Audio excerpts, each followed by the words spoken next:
근데 이게 뭐람? 발을 내딛었는데 지탱할 곳이 없었습니다. 저는 바로 뒤로 자빠졌고 물에 몸이 잠겼습니다. 물은 점점 더 깊어지고 그 강한 흐름에 다시 일어서기 힘들었습니다. 저는 수영도 못해서 버둥거렸죠. 몸은 점점 강의 중앙으로 흘러갔고 이제 발을 땅에 내려보려고 해도 닿지 않았죠. 저는 정신을 차릴 수가 없더군요. 발을 뻗어도 바닥이 느껴지지 않고 물이 점점 더 거세게 저를 휘감았습니다. 저는 그제서야 큰일이 났다는 걸 알게 되었죠.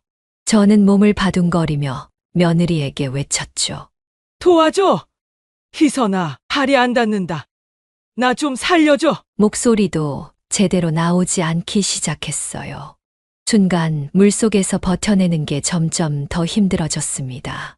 물살에 휘말려 제가 더 깊은 곳으로 끌려갈 것 같았고 손끝에 물살이 거칠게 부딪혔습니다.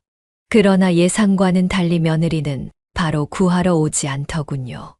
당연히 저는 며느리가 바로 저를 구하러 와줄 거라 생각했어요.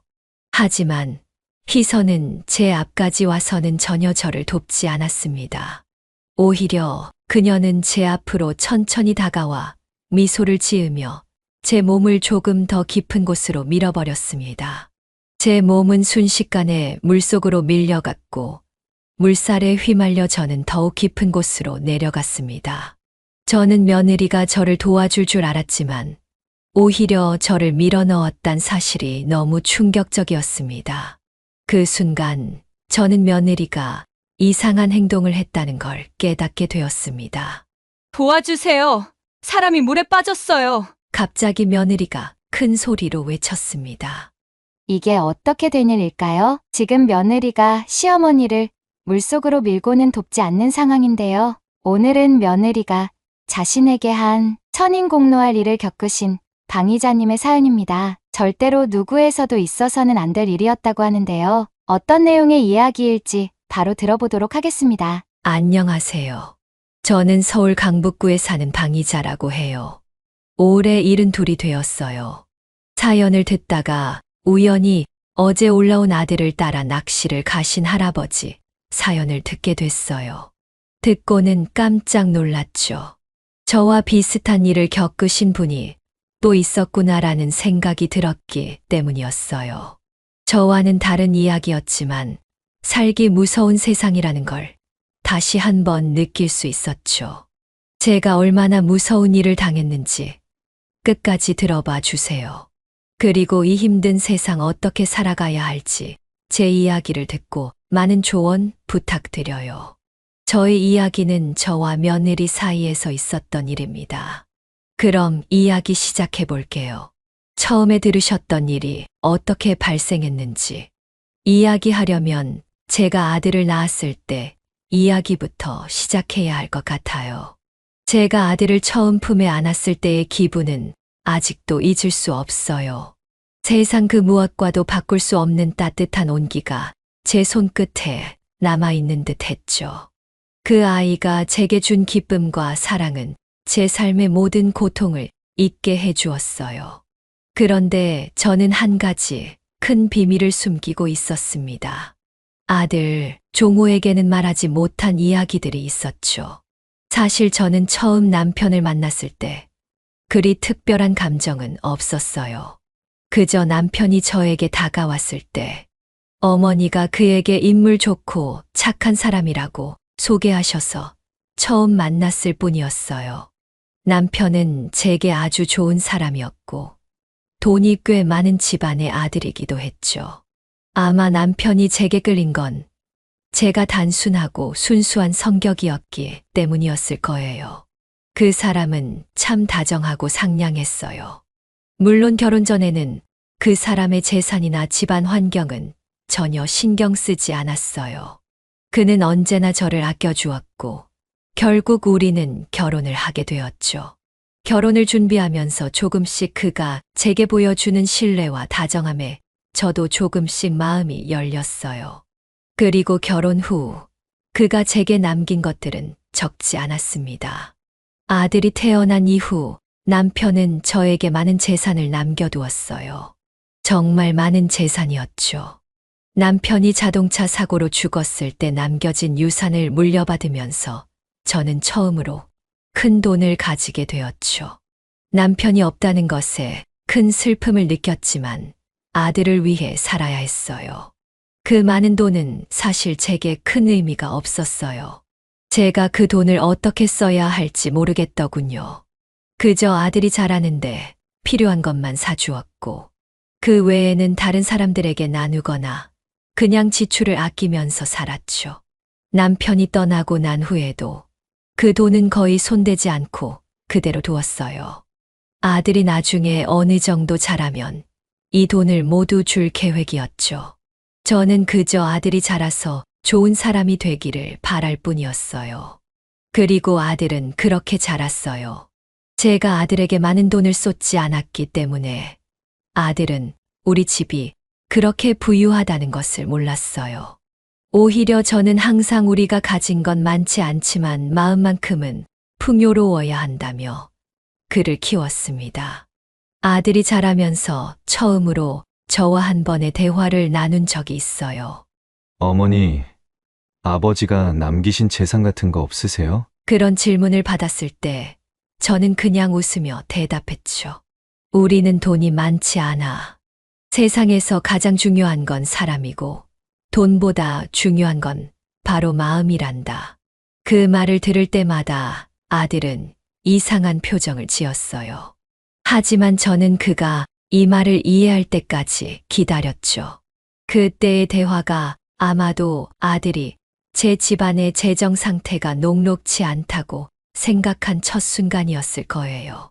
다행히 아들은 어렸을 때부터 저를 따라 배운 대로 돈은 없어도 사랑은 많아야 한다는 생각을 가지고 자랐습니다. 아들은 어릴 때부터 자신이 얼마나 많은 사랑을 받았는지 알고 있었고 그것만으로도 충분히 행복하다고 생각했죠. 그게 어쩌면 저의 가장 큰 실수였을지도 몰랐어요. 저는 그가 성인이 되기를 기다렸어요. 어느 날 그는 저에게 이렇게 말했어요. 아들이 어른이 되어가는 과정 속에서 제가 할 수 있는 일은 점점 줄어들었고 그는 점점 더 자신만의 길을 걸어가고 있었습니다. 자립하는 아들을 보면서 저는 흐뭇했고 세상을 떠난 남편에게도 떳떳할 수 있었죠. 아들이 성인이 되어 한층 더 성숙한 모습을 보일 때 저는 정말로 자랑스러웠습니다. 아들은 똑똑하고 항상 효율적으로 일을 처리하는 모습을 보여주었죠. 그런 아들이 어느 날 저에게 말했습니다. 어머니, 저 결혼하려고 해요. 그 말을 듣고 저는 순간적으로 말을 잇지 못했습니다. 이제 아이가 결혼을 한다니 정말 시간이 빠르다는 생각이 들었죠. 아들은 저와 함께 살면서 항상 저를 걱정해 주었고 가끔씩 어머니, 오늘은 뭐 하셨어요? 라고 전화도 했습니다. 그러던 아들이 결혼을 하겠다고 하니 제 마음은 복잡했습니다. 기쁘기도 했지만 한편으로는 자식을 보낸다는 마음에 가슴이 뭉클해지기도 했죠. 그 아이 이름은 뭐니? 제가 물었습니다. 희선이에요. 아들은 얼굴에 미소를 띠며 대답했죠. 희선이란 이름을 처음 들었을 때 저는 참 예쁜 이름이네 싶었습니다. 그때는 아무것도 모르고 아들이 좋아하는 여자니까 잘 만났겠지 생각했죠. 하지만 사실 아들이 데려온 희선은 제게 처음에는 조금 낯설게 느껴졌습니다. 그녀는 참으로 예의 바르고 겸손했지만 어딘가 거리를 두는 듯한 느낌이 있었어요. 아마도 시어머니인 저와 너무 가까운 관계를 맺는 것을 불편해했을지도 모릅니다. 결혼식은 간소하게 치러졌습니다. 화려한 결혼식은 아니었지만 아들과 희선은 정말 잘 어울리는 커플처럼 보였죠. 결혼식 날 며느리는 정말 예쁘게 치장을 했고 제 아들 종호도 그 옆에서 자랑스러운 미소를 지었습니다. 그들을 바라보며 저 아이가 정말 다 컸구나 하는 생각이 들었습니다. 제 마음 속에서 그들의 결혼을 축복했죠. 하지만 결혼 후 그들은 조금씩 독립적인 생활을 하게 되었고, 저도 혼자 지내게 되었습니다. 아들은 결혼 후에도 가끔 전화를 주었습니다. 그런데 그들이 결혼을 하고 난 뒤 저는 그들과 조금 더 거리를 두게 되었죠. 부담을 주기 싫어서였어요. 하지만 그때마다 아들은 늘 어머니, 저희 좀 보러 오세요. 아니면 저희가 갈게요. 너무 안 오시니까 서운해요. 라고 말했죠. 그러던 어느 날 아들이 다시 말했습니다. 어머니, 저희가 이제 함께 살면 어떨까요? 희선이한테도 말했는데 괜찮다고 했어요. 어머니, 혼자 계시는 것보다 저희랑 같이 사는 게 더 나을 것 같아요. 어머니 아프시면 제가 병원에 데려다 드릴 수도 있고요. 그 말을 듣고 저는 처음엔 조금 놀랐습니다. 아들이 그렇게 말할 때 제가 너무 외로웠나 싶었죠. 일부러 거리를 두었지만 그 이야기를 들었을 때 너무 좋았기 때문이었어요. 아들과 함께 살면 혼자 있는 것보다 더 나을 것 같았죠. 그래서 염치불구하고 아들, 며느리와 함께 살게 되었습니다. 집에는 생기가 돌았고 아들과 며느리는 자주 저를 챙겨주기 시작했죠. 며느리는 여전히 예의 바르고 조용한 성격을 가지고 있었지만 아무래도 시어머니인 저와 가까운 관계를 맺는 것이 불편했을 겁니다. 저는 그걸 충분히 이해할 수 있었어요. 어쩌면 그런 거리감이 있어야 부딪히는 일이 없을 테니까요. 며느리는 저와 생활하면서 친절하기 위해 노력했어요. 어머니, 오늘은 제가 좋아하시는 고구마를 준비했어요. 드시고 기운 내세요. 그런 말을 들을 때마다 저는 고마운 마음이 들었죠. 하지만 마음 한켠에서는 그녀가 너무 예의 바르게만 대하려는 것 같아 조금 아쉬운 마음이 들기도 했습니다. 시어머니에게 너무 다가서면 불편할 수도 있다고 생각했을 거예요. 그래도 저는 그녀의 태도가 크게 불편하지 않았고, 오히려 그녀가 저를 신경 써주는 모습에 고마움을 느끼고 있었습니다.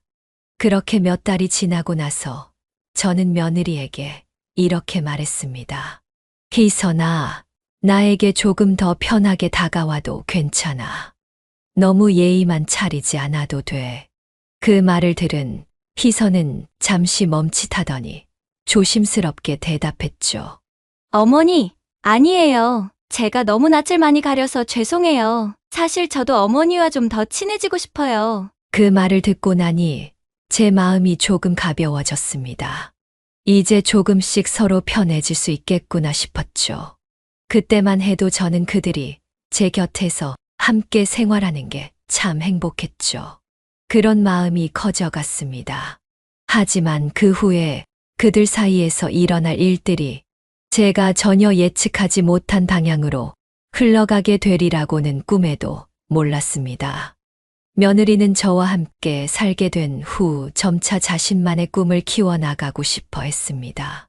처음엔 그저 평범한 주부로서 생활할 줄 알았지만 어느 날 며느리는 저에게 큰 결정을 내린 것처럼 말을 꺼냈습니다. 어머니, 저 카페를 차려보려고 해요. 그 말을 듣고 저는 잠시 놀랐습니다.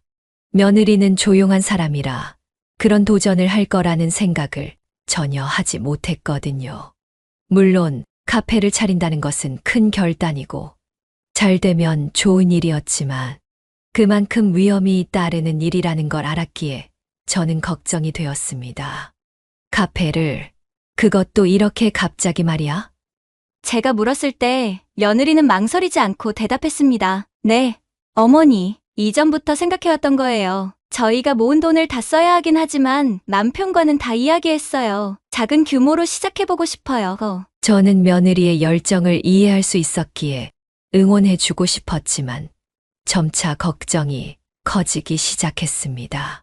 그녀가 말하는 카페는 작은 규모라고 했지만 그 또한 많은 돈이 들고 리스크가 클 수 있다는 걸 알았기 때문이죠. 하지만 아들은 며느리의 결정을 지지하는 듯한 모습을 보였고 저도 받아들이게 되었죠. 결국 저도 그들의 뜻에 따라 함께 모은 돈 중 일부 투자하게 되었습니다. 카페가 오픈한 첫날, 며느리는 마치 꿈이 이루어진 듯 행복한 얼굴을 하고 있었습니다. 어머니, 보세요. 정말 예쁘죠? 제가 하고 싶었던 일이 이렇게 현실이 되다니 꿈만 같아요. 며느리는 정말로 밝은 표정을 지었고 아들도 자랑스럽게 카페를 보여줬습니다. 저는 그들을 응원하는 마음으로 잘 되면 좋겠구나, 열심히 하렴, 이라고 말했죠. 그런데 시간이 지나면서 카페는 생각만큼 잘 되지 않았습니다. 손님은 많지 않았고 희선이 열심히 일하는 모습을 보았지만 그것만으로는 부족해 보였습니다. 어머니, 손님이 너무 적네요. 거기다 커피 기계도 고장났어요. 수리비가 만만치 않네요. 수리하는데 꽤 걸린다는데 그때까지 다른 장비를 렌탈해 와야 해요. 장사를 처음 하는데 이렇게 돈이 많이 들어가는지 몰랐네요. 며느리는 자주 그런 고민을 저에게 털어놓았습니다. 처음에는 저도 그래, 처음 시작하는 거니까 조금은 힘들겠지라며 위로해 주었지만 시간이 지나도 상황은 나아지지 않았습니다. 결국 카페는 점점 더 적자에 시달리기 시작했습니다. 저는 제가 가지고 있는 돈으로 도움을 주고 싶은 마음도 있었지만 며느리 스스로 이 상황을 이겨내길 바랬습니다. 제가 돈을 지원해 준다고 하더라도 분명 잠시 동안만 괜찮아질 것이기 때문이었죠. 그때부터 아들과 며느리 사이의 분위기가 이상해졌습니다. 종호는 점차 얼굴에 걱정이 가득해졌고 종종 저녁을 먹을 때도 어두운 표정을 지었습니다. 한 번은 저녁을 먹고 난 후 아들이 며느리에게 말했습니다. 여보, 정말 이 카페를 계속하는 게 맞을까? 돈도 많이 들고 점점 손님도 없어지는데. 며느리는 그런 말을 듣고 얼굴이 붉어졌습니다. 그럼 이대로 끝내? 이대로 포기할 수 없어. 우리가 조금만 더 힘내면 될 거야. 며느리는 목소리를 높이며 말했지만 오히려 그래서 불안함이 느껴지더군요. 그날 이후로 두 사람의 말다툼은 점점 잦아졌습니다. 그리고 그 갈등은 자주 돈 문제로 번지게 되었습니다. 여보, 너무 큰 돈을 쓴 거 아니야? 우리 가정도 생각해야지. 가게에만 올인하면 어떡해. 지금 우리한테 카페보다 중요한 게 뭐가 있어? 더 투자해서 어떻게든 카페를 잘 되게 만들어야지. 아들과 며느리의 대화는 갈수록 날카로워졌습니다. 저는 그저 침묵하며 이 상황을 지켜봐야 했습니다.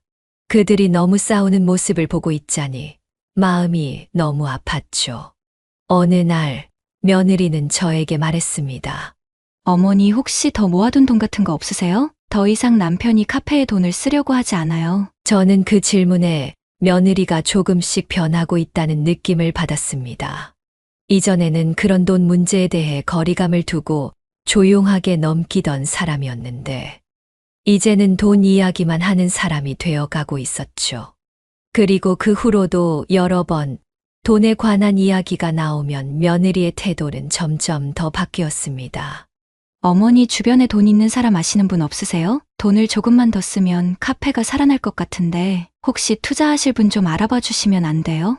그녀는 여러 번 그렇게 말했지만 저는 그럴 때마다 불안한 마음이 들었습니다. 희선아, 돈은 쉽게 쓰는 게 아니야. 잘 생각하고 결정해. 그때마다 희선은 알았다는 식으로 대답했지만 그 표정 속에는 조금씩 초조함이 깃들어 있었습니다. 처음엔 쌈짓돈처럼 조금씩 며느리에게 주었어요.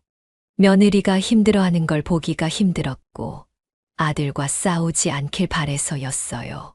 하지만 역시나 며느리는 점점 돈을 더 많이 요구했어요.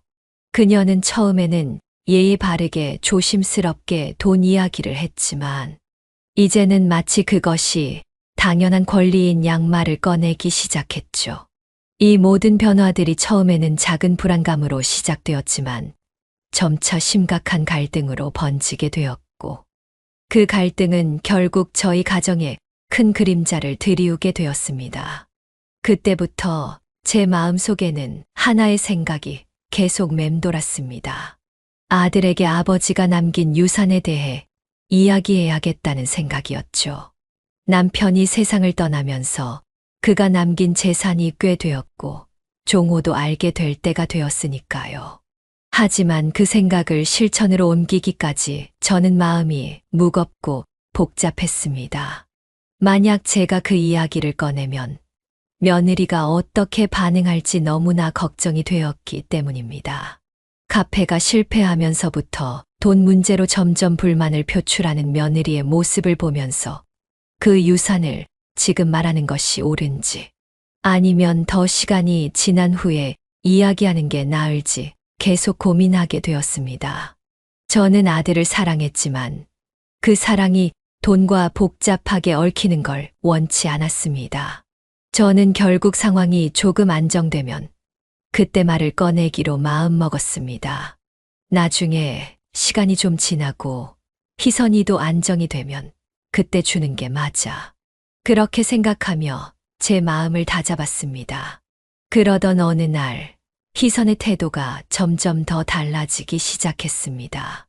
처음에는 아무렇지 않게 일정한 거리를 두고 예의 바르게 지냈던 며느리가 어느 순간부터 갑자기 달라지더군요. 어머니, 뭐 필요한 것 없으세요? 어깨 주물러 드릴까요? 요즘 많이 힘드시죠? 저랑 산책 가요. 어머니 저랑 등산 가실래요? 라는 식으로요. 그럴 때마다 들리는 며느리의 목소리는 평소의 며느리답지 않게 너무 살갑게 들렸습니다. 어찌 된 일일까요? 저는 그녀에 대해 의심이 들기 시작했죠. 예전에 며느리는 그리 자주 말을 걸거나 챙겨주지 않았던 사람이었는데, 이제는 사소한 일에도 먼저 챙기고 신경을 쓰는 모습이었습니다. 어머니, 오늘은 뭐 드시고 싶으세요? 제가 만들어 드릴게요. 그런 그녀를 보면서 저는 속으로 여러 가지 생각이 교차했습니다. 이게 무슨 일이지? 왜 갑자기 이렇게 변했을까? 그동안 며느리와 저는 항상 일정한 거리를 두고 지냈습니다. 그녀는 예의 바르고 조용히 살아가던 사람이었기에 제가 그리 불편함을 느끼지 않았습니다. 물론 시어머니와 며느리 관계라서 조금은 어색하고 서로 일정한 선을 유지하는 게 자연스러운 일이었죠. 하지만 그 선이 무너지기 시작했습니다. 희선은 점점 더 친근하게 다가왔습니다. 저는 그녀의 변화가 단순히 좋은 의도에서 비롯된 것이라고 생각하려 했습니다. 드디어 나를 좀 편하게 생각하나 보다. 이게 며느리의 진짜 모습이겠지. 라고 생각하며 일단은 그저 넘어가려고 했습니다. 하지만 그런 순간들이 부자연스럽게 지속되자 저의 머릿속에 이런 생각이 스쳐가더군요. 혹시 돈 때문 아닐까라고요. 저를 보며 살갑게 웃는 그녀의 표정에는 너무나도 특별한 의미가 담겨 있는 것만 같았습니다. 하지만 확신하지는 못했죠. 돈 이야기를 꺼내던 며느리가 돈에 대해 전혀 말하지 않았기 때문이었어요. 그렇게 일상이 계속되었고 카페를 정리하고 나서부터는 다시 예의 바르게 그리고 차분하게 지내는 모습이었죠. 더 이상 돈에 집착하는 모습은 보이지 않았고 오히려 저에게는 무척이나 상냥하고 친절하게 대했습니다. 카페를 정리하고 마음 아플 며느리에게 저도 친절하게 대해 주었죠. 빨리 회복했으면 하는 바람이었습니다. 저는 그런 며느리를 의심한 것에 대해 죄책감을 느꼈습니다. 물론 과하게 친절하게 할 때마다 조금은 의아했지만 그 의심도 금방 사라졌습니다. 이제 카페도 정리하고 마음이 편해졌으니 그런 거겠지라고 생각하면서 그저 고맙게 생각했어요. 그러던 어느 날 며느리는 저에게 뜻밖의 이야기를 했습니다. 어머니, 이번 주말에 같이 강원도 쪽에 있는 강가로 물놀이 가실래요? 요즘 유명해진 곳이 있다고 해서요. 그때 저는 정말 놀랐습니다. 며느리가 저에게 그런 제안을 할 줄은 몰랐거든요.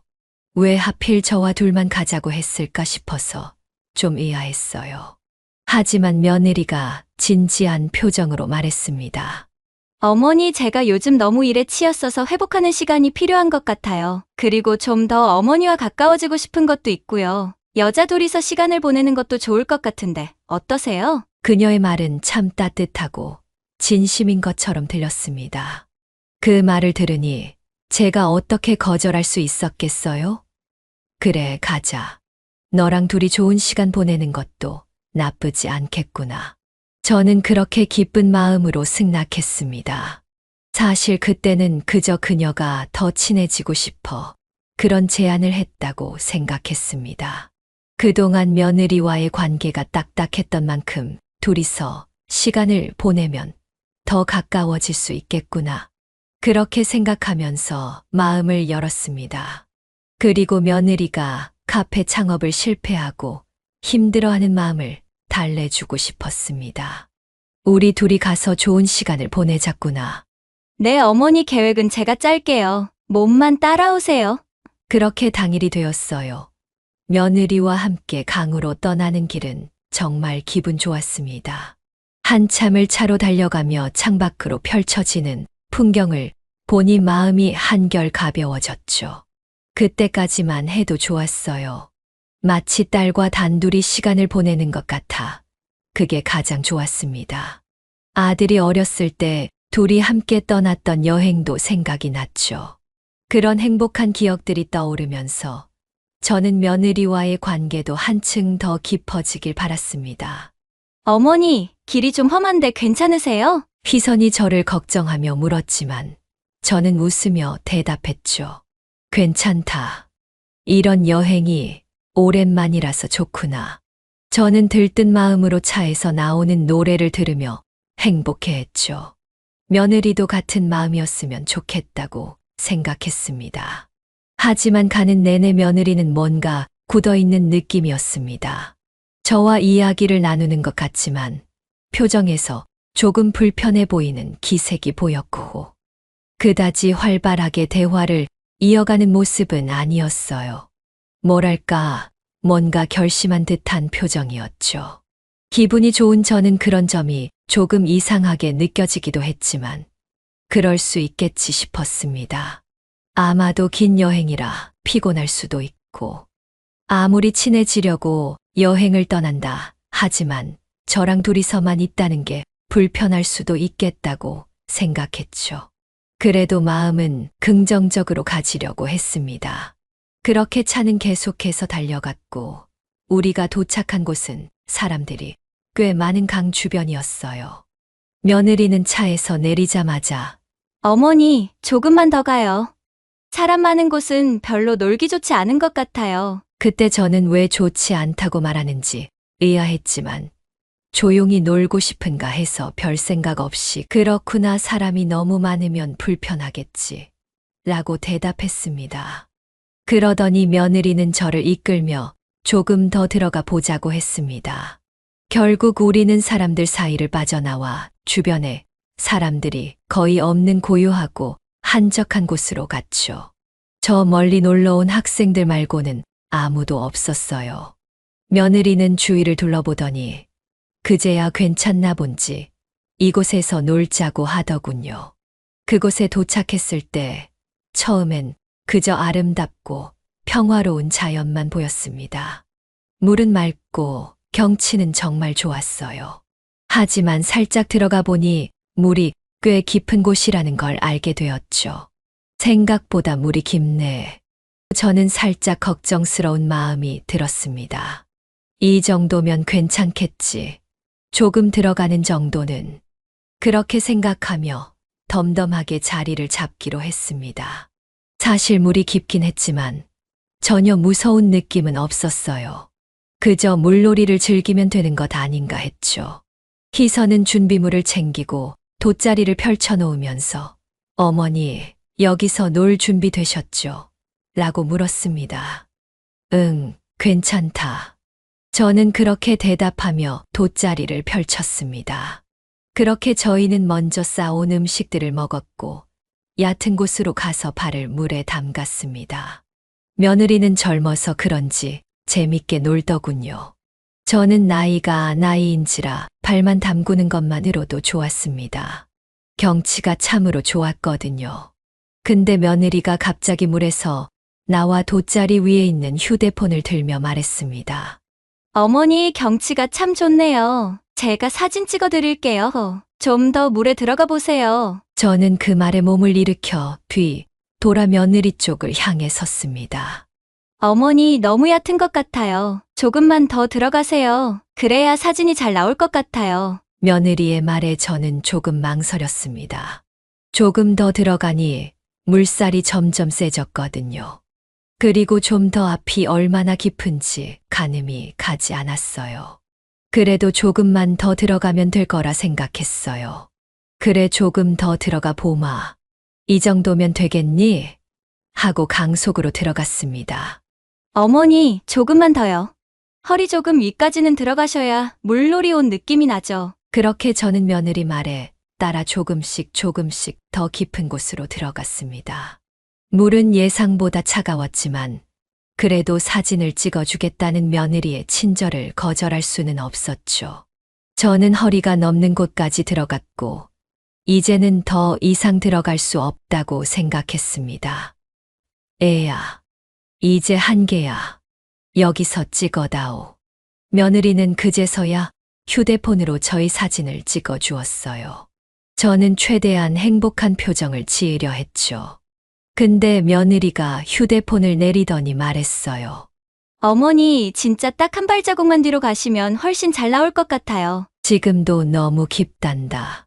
확 깊어져서 위험할 것 같아. 괜찮아요. 제가 아까 그쪽에서 수영했을 때 확인했어요. 그러니? 알겠다. 딱 한 발자국만 들어가 보마. 저는 딱 한 발자국만 가보자라는 마음으로 뒷걸음질로 한 발자국 뒤로 발을 내밀었습니다. 근데 이게 뭐람? 발을 내딛었는데 지탱할 곳이 없었습니다. 저는 바로 뒤로 자빠졌고 물에 몸이 잠겼습니다. 물은 점점 더 깊어지고 그 강한 흐름에 다시 일어서기 힘들었습니다. 저는 수영도 못해서 버둥거렸죠. 몸은 점점 강의 중앙으로 흘러갔고 이제 발을 땅에 내려보려고 해도 닿지 않았죠. 저는 정신을 차릴 수가 없더군요. 발을 뻗어도 바닥이 느껴지지 않고 물이 점점 더 거세게 저를 휘감았습니다. 저는 그제서야 큰일이 났다는 걸 알게 되었죠. 저는 몸을 바둥거리며 며느리에게 외쳤죠. 도와줘! 희선아, 발이 안 닿는다. 나 좀 살려줘! 목소리도 제대로 나오지 않기 시작했어요. 순간 물속에서 버텨내는 게 점점 더 힘들어졌습니다. 물살에 휘말려 제가 더 깊은 곳으로 끌려갈 것 같았고 손끝에 물살이 거칠게 부딪혔습니다. 그러나 예상과는 달리 며느리는 바로 구하러 오지 않더군요. 당연히 저는 며느리가 바로 저를 구하러 와줄 거라 생각했어요. 하지만 희선은 제 앞까지 와서는 전혀 저를 돕지 않았습니다. 오히려 그녀는 제 앞으로 천천히 다가와 미소를 지으며 제 몸을 조금 더 깊은 곳으로 밀어버렸습니다. 제 몸은 순식간에 물속으로 밀려갔고 물살에 휘말려 저는 더욱 깊은 곳으로 내려갔습니다. 저는 며느리가 저를 도와줄 줄 알았지만 오히려 저를 밀어넣었단 사실이 너무 충격적이었습니다. 그 순간 저는 며느리가 이상한 행동을 했다는 걸 깨닫게 되었습니다. 도와주세요. 사람이 물에 빠졌어요. 갑자기 며느리가 큰 소리로 외쳤습니다. 그녀는 저를 나오지 못하게 밀었음에도 제가 물에 빠진 척 연기를 하고 있는 것이었습니다. 그 순간 저는 모든 게 뒤집어지는 것처럼 느껴졌습니다. 물살이 너무 강해 도저히 빠져나올 수 없을 것 같다는 생각에 저는 정신이 아득해지기 시작했습니다. 그때 제 머릿속에 여러 가지 기억들이 스쳐갔습니다. 왜 며느리가 나를 물속에 밀었을까라는 생각이 들면서 며느리가 왜 이렇게 행동했는지 그 이유가 하나씩 떠올랐습니다. 그런 기억들 속에서 하나의 사건이 떠올랐습니다. 어느 날 제가 외출을 하고 돌아오자 제 방에서 희선이 몰래 나오는 모습을 목격한 일이 있었던 겁니다. 그때 며느리는 저희 방문을 열고 나가려던 모습이었고, 저는 그녀에게 물었어요. 아가, 무슨 일이야? 그때 며느리는 당황한 듯이 청소를 했다고 하더군요. 하지만 그녀의 손엔 아무런 청소 도구도 들려있지 않았죠. 저는 방에 가서 옷과 가방을 정리했습니다. 그리곤 통장이 있는 서랍이 살짝 열려 있다는 걸 알았어요. 하지만 그때는 대수롭지 않게 여겼습니다. 정말 청소를 하다가 열렸을 수도 있고, 원래부터 열려 있었을 수도 있었으니까요. 하지만 물에 휩쓸려가는 지금 저는 그때의 기억이 나면서 확신하게 되었죠. 며느리가 처음부터 저를 물속으로 밀기 위해 계획을 세운 것이라는 걸요. 그날 며느리는 제 통장을 보고 많은 돈이 있다는 것을 알고 그 돈을 가지고 싶었던 거였죠. 이번 당에서의 사건은 저희 돈을 자신이 가지기 위한 과정이라는 걸 깨달았습니다. 저는 당장 나가서 며느리의 머리채라도 잡고 싶은 심정이었지만 물살이 너무 세서 더 이상 빠져나올 수 없다는 사실을 절감했습니다. 이대로 죽을 수도 있겠다는 두려움이 들었죠. 물속에서 발버둥을 쳐봐도 아무 소용이 없었습니다. 저는 계속해서 물을 먹었고 숨도 제대로 쉬지 못했습니다. 저는 며느리에게 있는 힘을 다해 도와줘! 제발! 이라고 말했지만 며느리는 듣지 않았죠. 며느리는 주변을 살펴보더니 어디론가 전화를 하기 시작했죠. 아마 구조를 요청하는 전화였을 겁니다. 저는 그 장면을 마지막으로 기억하게 되었습니다. 며느리는 이 모든 것을 짜여진 연극처럼 진행하고 있음을 알았고 저는 확신했죠. 이게 진짜 계획이었구나라는 걸요. 저는 물에 떠내려가고 있었고 의식이 간당간당하게 남아 있었습니다. 그녀의 모습은 점점 멀어져 작아져만 갔습니다. 며느리는 제게 아무런 관심도 없이 그저 자기 할 일을 하고 있는 듯 보였습니다. 저는 온몸에 힘이 빠져 더 이상 버틸 수 없다는 생각이 들었죠. 마음속으로 이제 끝인가 하는 절망이 밀려왔습니다. 그렇게 물속에서 버티며 눈을 감을 때 저는 문득 이 한 가지 생각이 들었습니다. 나는 살아야 해. 어떻게든 며느리의 만행을 꼭 세상에 알리겠어. 죽을 순간에도 그녀가 저를 이렇게까지 몰아넣은 이유를, 그녀가 이렇게 잔인하게 저에게 해왔던 일을 세상에 알려야겠다고 결심했죠. 하지만 그 생각을 하면서도 물속에서의 느낌은 점점 더 죽음에 가까워지고 있다는 걸 느꼈습니다. 제 몸은 점점 더 힘을 잃어가고 의식이 흐려졌습니다. 물살은 너무 세서 제가 더 이상 지탱할 수 없게 만들었고 저는 결국 그저 물속에서 무기력하게 휩쓸려가고 있었습니다. 아무리 힘을 다해 발버둥을 쳐봐도 물은 제 몸을 삼키려는 듯 점점 더 깊어졌고 저는 점점 의식을 잃어갔습니다. 숨을 쉴 때마다 물이 제 입으로 들어와서 저는 점점 더 깊은 곳으로 가라앉는 느낌을 받았습니다. 며느리도 이제 거의 보이지 않더군요. 이제는 죽음밖에 없을 거라고 생각했죠. 그런데 갑자기 물속에서 풍덩하는 소리가 들렸습니다. 저는 그 소리가 무엇인지 알아차리기도 전에 그 소리의 주인공이 저에게로 다가오는 걸 느꼈습니다. 몸이 휘청거리고 눈은 흐려졌지만 무언가가 제 팔을 잡는 느낌이 들었습니다. 누군가 나를 구해주는 건가?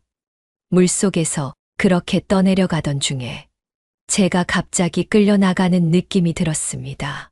처음에는 이게 꿈인지 현실인지 분간할 수 없었지만 그 손길은 확실히 제 팔을 잡고 있었고 저는 그저 그 손에 기대는 것밖에는 할 수 없었습니다. 그리고 제게 다시 호흡이 돌아오기 시작했어요. 저는 제가 살아났다는 것을 느낄 수 있었습니다. 제가 물속에서 벗어나고 있다는 사실을 확인할 수 있었죠. 하지만 언제 끌어올려졌는지, 그 사람이 누군지 어디서 왔는지 전혀 알 수 없었습니다. 온몸은 너무 힘이 빠져서 이제 다시는 움직일 힘도 없었기 때문이었어요. 나중에 알고 보니 제가 물속에서 살아난 이유는 놀러온 학생들이 제가 버둥거리는 걸 보고 구하러 온 것이었습니다. 그들은 처음엔 멀었지만 제가 흘러가다 보니 점점 거리가 가까워진 것이었죠. 그중 수영을 잘하는 친구 한 명이 저에게 다가와 구한 것이었습니다. 그들은 저를 물 밖으로 끌어내고 조금씩 제 의식을 되살리기 위해 온 힘을 다해 주었죠. 저는 그들이 어떻게 저를 구해냈는지 정확히 기억할 수는 없지만 그들의 손길이 제게 조금씩 살아남을 힘을 불어넣어 주었다는 걸 분명히 알았습니다. 그 후 제가 의식을 잃었다는 사실을 기억해요. 눈을 떴을 때는 병원에서 누워 있었고 제 몸은 차가운 시트와 약한 온기 속에서 뭔가 다시 살아나고 있음을 알 수 있었습니다. 나는 죽지 않았구나. 제 머릿속에 그 생각이 맴돌았습니다. 제가 살아났다는 사실이 믿기지 않았지만 몸은 여전히 아프고 고통스러웠습니다. 며느리의 계획대로라면 저는 죽었어야 했을지도 모르지만 저는 분명히 살아남았고 그 순간부터 제 머릿속에 떠오른 것은 오직 하나였습니다. 나는 며느리의 만행을 반드시 세상에 알릴 거야. 병원에서 깨어난 후 저는 제 몸이 얼마나 약해졌는지 느낄 수 있었습니다. 모든 것이 흐릿하게 보였고 머리는 어지러워서 쉽게 눈을 뜨는 것도 어려웠습니다. 그럼에도 불구하고 저를 걱정하는 아들의 모습은 뚜렷하게 기억이 남습니다. 제 아들은 제 곁에 앉아 있었습니다. 눈이 붉게 충혈되어 있고 얼굴은 걱정스러운 표정으로 가득했습니다. 어머니, 괜찮으세요? 정말 다행이에요. 그의 말에 제 마음이 조금 놓였어요. 그 눈빛은 제가 아직도 그에게 큰 존재임을 느끼게 했습니다. 그때 며느리 희선도 병실에 들어왔습니다. 그때까지만 해도 저는 며느리가 제가 물에 빠졌을 때 그녀가 제게 어떤 일을 했는지 확신할 수 없었습니다. 아직도 기억이 희미했기 때문이었죠. 희선은 저를 보자마자 다가와서 손을 붙잡으며 어머니, 너무 놀랐어요. 죄송해요. 제가 괜히 사진 찍어드린다고 말씀드려서 이렇게 살아서 정말 다행이에요. 그녀는 표면적으로는 걱정하는 듯한 표정을 지었지만 그 눈빛 속에 숨겨진 다른 감정은 쉽게 읽을 수 있었습니다. 마치 무엇인가를 숨기고 있다는 느낌이었죠. 저는 그 순간 며느리가 저를 밀었다는 사실을 떠올렸고 그래서 아들에게 이야기하기로 결심했죠. 아들아, 너한테 말하고 싶은 게 있어. 저는 약간 떨리는 목소리로 그에게 말했습니다. 희선이 너의 아내가 나를 물속에 밀어넣었어. 내가 물에 빠지게 된 건 전혀 우연이 아니었어. 그게 다 계획이었어. 아들은 굉장히 당황한 표정을 지었습니다. 눈을 크게 뜨고 저를 바라보며 어머니, 그게 무슨 말씀이세요? 희선이가요? 그런 일이 있을 리가 없잖아요. 며느리 또한 당황한 표정이었죠. 저는 몸을 일으켜 힘겹게 아들의 손을 잡았습니다. 정말이란다. 며느리가 나를 밀었어. 물속에 빠뜨리고 내가 죽을 때까지 그냥 놔뒀어. 그리고 나중에는 내가 빠진 걸 알게 되자 다른 사람들에게 내가 물에 빠졌다고 연기했어. 그런 제 말에 며느리는 당황한 듯 목소리를 높였습니다. 어머니, 그게 무슨 소리세요? 저는 어머니를 구하려고 신고한 것뿐이에요. 어떻게 그런 말을 하실 수가 있으세요? 그녀의 표정은 조금도 걱정스러워 보이지 않았고 오히려 억울하다는 표정을 지었죠. 그리곤 아들에게 말하더군요. 어머니께서 많이 충격을 받으셔서 그런 거야. 내가 왜 어머니를 물속으로 밀겠어? 그녀의 말은 그저 발뺌일 뿐이었어요. 그러나 제 아들은 조금씩 저의 말을 믿기 시작했습니다. 일단 아들은 며느리와 저를 분리시켰죠. 그리곤 따로 저에게 와서 그날의 이야기를 자세히 들었습니다. 그리고 저는 남편이 남긴 유산에 대해 이야기도 해주었죠. 남편이 남긴 돈이 있었고 그걸 며느리가 알게 되었다는 사실도요. 아들은 정말 혼란스러워 했습니다. 많은 정보가 한 번데 들어오니 말이죠. 아들은 한참 동안 생각을 하더니 결국 저의 말을 믿어주었죠. 그리고 이게 매우 심각한 상황이라는 것도 인식하였죠. 며느리는 처음에는 단호히 부인했지만 아들은 조금씩 제 말을 듣기 시작했고 결국 저와 함께 증거를 찾기 위한 여정을 시작했어요. 저희가 찾은 첫 번째 증거는 그날 제 몸을 끌어올려 구해준 학생들이었습니다. 그 학생들은 당시 그곳에서 놀고 있던 아이들이었고 제가 물속에서 휩쓸려가는 장면을 목격했죠.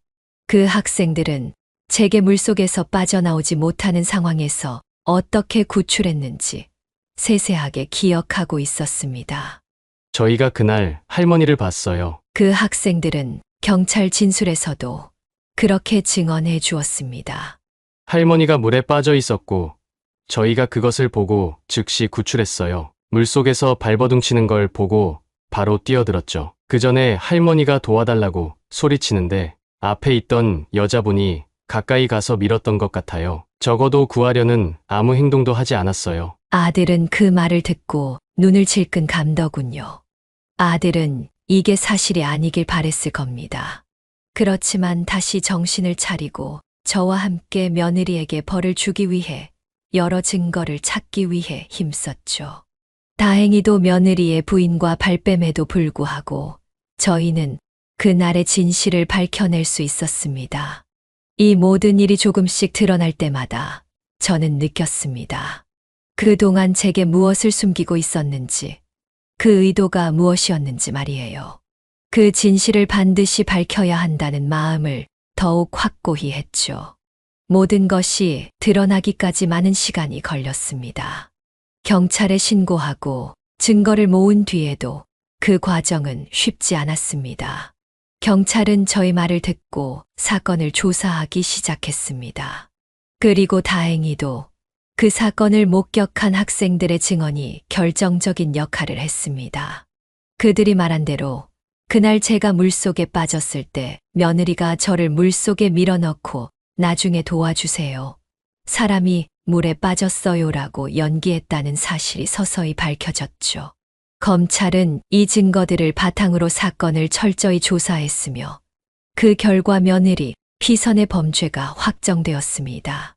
처음엔 희선이 발뺌했지만 끈질긴 취조로 그녀는 결국 자신의 잘못을 시인할 수밖에 없었습니다.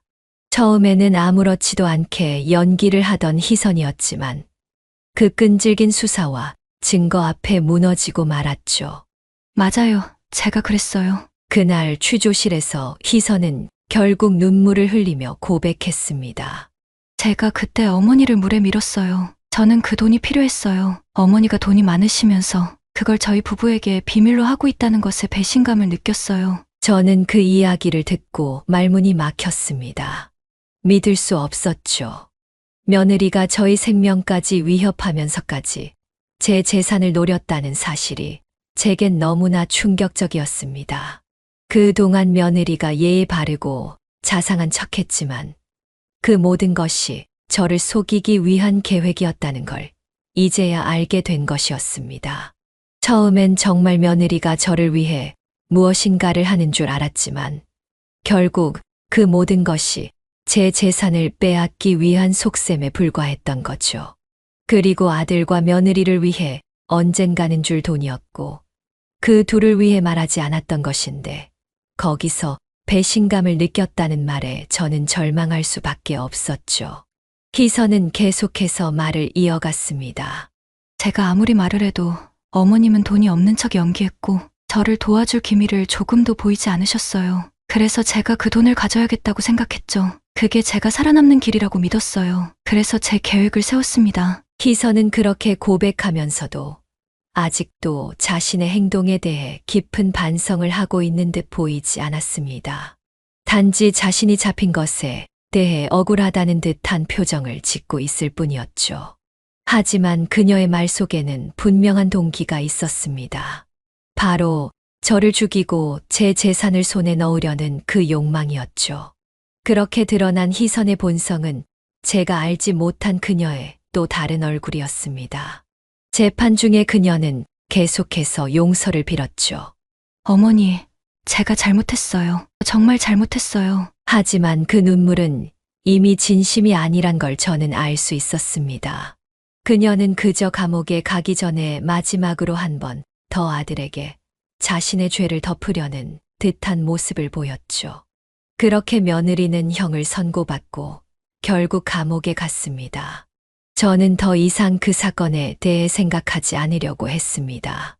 그녀가 제게 했던 일이, 제게 남긴 상처는 결코 쉽게 치유되지 않을 것이었지만 최소한 그녀가 법의 심판을 받았다는 사실에 조금이나마 위안을 느꼈습니다. 그리고 아들과 저는 서로를 걱정해 주었습니다.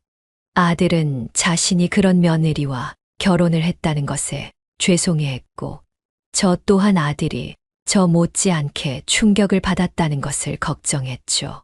하지만 우리는 서로를 보다듬으며 함께 힘든 현실을 이겨내자며 다짐했습니다. 하지만 사실 저는 그 순간에도 여전히 마음이 무겁고 씁쓸했습니다. 며느리의 사건이 끝나고 난 뒤 올바른 법의 심판으로 며느리가 감옥에 갔다는 것에 기뻐해야 했지만 꼭 그렇지만은 않더군요. 과정이 제게 너무나 힘들었고, 특히 그동안 겪은 고통과 며느리의 배신은 너무나 깊은 상처로 남아 있었기에 그 후에도 쉽게 마음을 다잡을 수 없었습니다. 그래서 그때 저는 그저 아들 종호가 제 곁에 있다는 사실만으로도 감사하고 더 이상 그런 일이 다시 일어나지 않기를 간절히 바랬습니다. 며느리의 범죄와 그 후의 사건들은 제게 많은 것을 가르쳐 주었지만 그만큼 마음을 다잡는 데에는 시간이 필요했죠. 하지만 시간이 흐르고 그 무엇보다 중요한 건 제가 살아남았고 진실을 밝혀냈다는 사실이라는 걸 깨달았죠. 저는 그 상처에서 벗어날 수 있었습니다. 아들도 마찬가지였죠. 사건이 끝난 후 정말 많은 시간이 지나고 나서야 자신을 추스릴 수 있었습니다. 며느리 희선과의 일로 그는 그동안의 삶이 무너지는 듯한 고통을 겪었고, 저도 참으로 힘든 시간을 보냈습니다. 하지만 결국 아들은 그 고통을 이겨냈습니다. 처음엔 저에게 조차 쉽게 말하지 못할 만큼 깊이 상처를 입었던 아들이었지만 시간이 흐르고 점점 마음을 다잡으며 그는 다시 일어섰습니다. 그가 얼마나 힘들었을지 생각하면 제 마음이 아팠습니다. 하지만 아들은 강한 사람이었고 결국 그 상처를 이겨내고 다시 일상을 찾아갔습니다. 그렇게 아들은 재혼을 했습니다. 그 결혼 소식을 듣게 되었을 때 저는 솔직히 말해 마음이 복잡했습니다. 아들이 겪었던 아픔과 상처가 있었기에 또다시 사람을 믿을 수 있을까 하는 걱정도 들었지만 그가 선택한 여자는 정말 좋은 사람이었습니다. 아들은 정말 고생하고 나서야 다시 사랑을 찾은 거였죠. 그와 함께 다시 시작한 삶을 보면서 저는 아들이 성숙해지고 강해졌다는 사실을 실감했습니다. 어머니, 이제 괜찮아요. 종호가 결혼식에서 말했던 그 한마디가 지금도 제 마음에 깊이 새겨져 있습니다. 그는 이제 더 이상 과거의 고통에 매달리지 않고 미래를 향해 나아가는 사람이 되었습니다. 물론 가끔은 그가 겪었던 일들이 떠오르며 힘들어 할 때도 있지만 새 며느리의 도움으로 더 괜찮아지고 있다는 것을 느낍니다. 그 후 아들과 새 며느리는 사랑스러운 아기를 낳았습니다. 손자가 생기면서 저 역시 그동안의 상처를 조금씩 치유할 수 있었습니다. 손주가 저를 부를 때마다 그 작은 목소리가 얼마나 큰 위로가 되었는지 모릅니다. 종호는 이제 아버지가 되어 그 아이에게 많은 사랑을 주고 있습니다. 그런 모습을 보며 아들 종호가 얼마나 성장했는지 느끼게 되었죠. 그런 모습을 보면 마음이 너무 기쁘고 고맙더군요. 며느리에 대한 기억은 여전히 마음 한 구석에 남아 있습니다. 그녀가 저를 속이고 결국 제 재산을 노렸던 그 일은 잊을 수 없지만 지금은 그 기억이 더 이상 제 삶을 지배하지 않게 되었습니다. 그녀는 무거운 처벌을 받았고 그 사건 이후로 저는 다시는 그와 같은 사람을 만나지 않기를 바랐습니다. 며느리에 대한 기억이 한때는 너무나 아프고 괴로웠지만 지금은 그 모든 일이 지나간 일이라 생각하려 합니다. 그러나 무엇보다 중요한 건 돈이 얼마나 무서운 것인지 깨닫게 되었다는 점입니다. 돈이 사람을 이렇게까지 망칠 수 있다는 걸 몸소 겪은 뒤로 저는 돈에 대한 생각이 달라졌습니다. 돈은 삶을 편안하게 해줄 수 있지만 그것이 사람을 지배하면 정말 무서운 일이 일어난다는 걸 알게 되었습니다. 제 재산을 놓고 벌어진 그 일은 저에게 많은 교훈을 주었고 앞으로도 저는 돈에 너무 집착하지 않기로 다짐했습니다. 물론 여전히 돈이 중요하지만 그것이 사람을 망치지 않도록 주의해야겠다는 생각이 듭니다. 종호는 이제 그 일을 딛고 새로운 삶을 살아가고 있습니다. 그리고 저 또한 그와 함께 이 길을 걸어가고 있습니다. 아들과 함께하는 오늘이 얼마나 소중한지, 얼마나 감사한지 모릅니다. 예전에는 아들이 제 곁에 있을 때 그렇게 감사하지 못했지만 이제는 그 어느 때보다 그 존재가 소중하게 느껴집니다. 아들이 다시 행복을 찾았고 제게도 그런 행복이 다시 찾아왔습니다. 며느리 희선은 이제 제 인생에서 그저 지나간 사람일 뿐입니다. 제가 그때의 일을 기억하며 상처받은 것은 사실이지만 그 상처가 점차 치유되고 있음을 느낍니다. 제가 살면서 진짜 중요한 것은 사람과의 관계라는 것을 알게 되었기 때문입니다. 돈이 중요한 것 같지만 그 돈이 사람을 망칠 수도 있다는 것을 깨달았기에 이제는 사람을 먼저 생각하려 합니다. 그동안 배운 교훈은 제 인생에서 가장 값진 것이 되었고 저는 앞으로도 그것을 잊지 않으려 합니다. 이제는 더 이상 그 당시의 고통에 얽매이지 않고 제 삶을 온전히 살아가고 있습니다.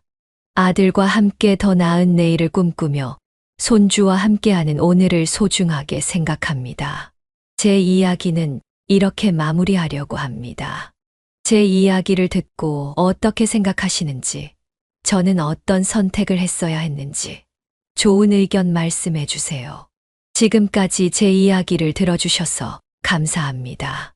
네, 오늘 이야기는 어떠셨나요? 오늘 이야기를 듣고 어떻게 생각하시는지 어머님, 아버님의 생각을 댓글로 공유해 주세요. 저는 또 다른 사연으로 찾아뵙겠습니다. 좋아요, 구독, 알람 설정을 통해 앞으로도 따뜻한 정을 나눌 수 있게 함께 해주세요. 어머님, 아버님의 삶의 지혜와 경험을 나눌 수 있는 통로가 되겠습니다. 오늘도 인생을 바꾸는 관점을 통해 사연을 들어주셔서 감사합니다.